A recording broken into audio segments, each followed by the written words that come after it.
Congressman Cuellar, I want to, this is an issue that, I mean, I don't want to say you lost the 2024 election on one issue, but this was an issue that Joe Biden clearly struggled with, Kamala Harris struggled with, Democratic Party struggled with.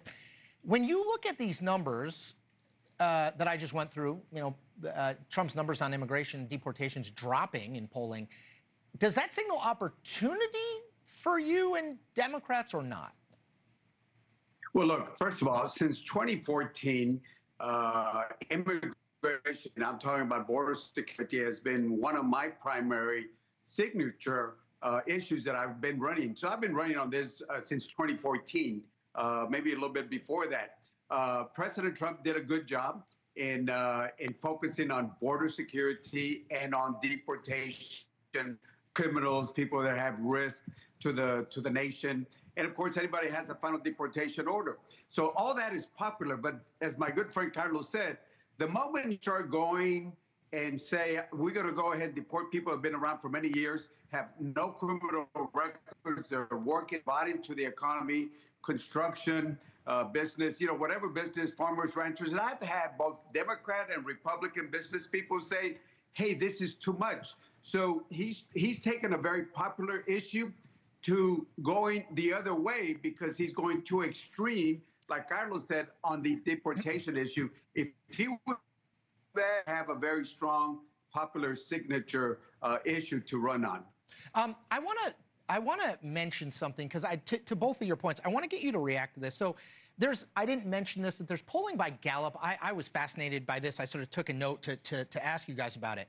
When asked if immigration is generally a good thing, its effect on the United States, this is very recent polling, this is June 2nd to 26th, so pretty new. 79% good thing, 17% bad thing. Congressman Gimenez, does that mean that, to your pendulum swinging point, did Donald Trump go too far, Donald Trump's administration go too far in terms of who they are rounding up and deporting, given that, you know, basically 8 in 10 Americans think immigration is a good thing in this country?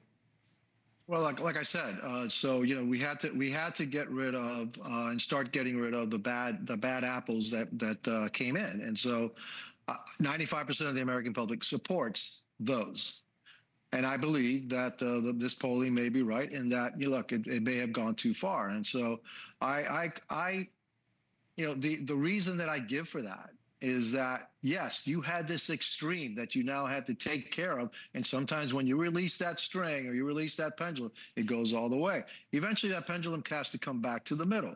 And so that's what I am looking to. And I believe it will happen. It will come back to the middle where we're going to have reasonableness when it comes to deportation. And we're going to be actually focusing in on the people we need to focus in on.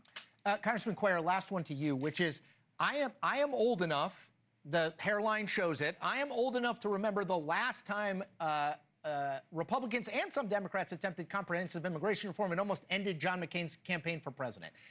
Is there the will in the Democratic Party to do something here, even if it is a person who I know 99.9% of Democrats do not like in Donald Trump? Is there a will to do something like that? To Congressman Gimenez's point, if Republicans are going to reach halfway-ish, will there be Democrats, yourself included, who would reach the other half?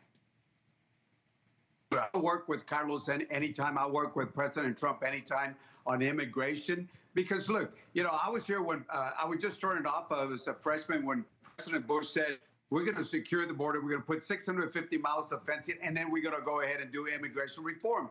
Well, look. Right now, we have the lowest crossings that we've had in history. So we've secured the border. So why not move into immigration reform? I think, you know, my father was born in Guerrero, a naturalized citizen. He followed the rule. You know, what President Biden did, he did a bad thing in the sense that he just let everybody in, jump the lines. When people like my parents and so many other people follow the rules and become, you know, U.S. citizens. So this is what we want to see. And again, the last time we had immigration reform was in 1986.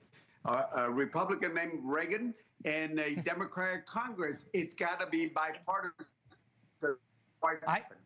I thank Congressman. Look, I think Washington could do something good that people would support if they showed that they can do something big and bipartisan.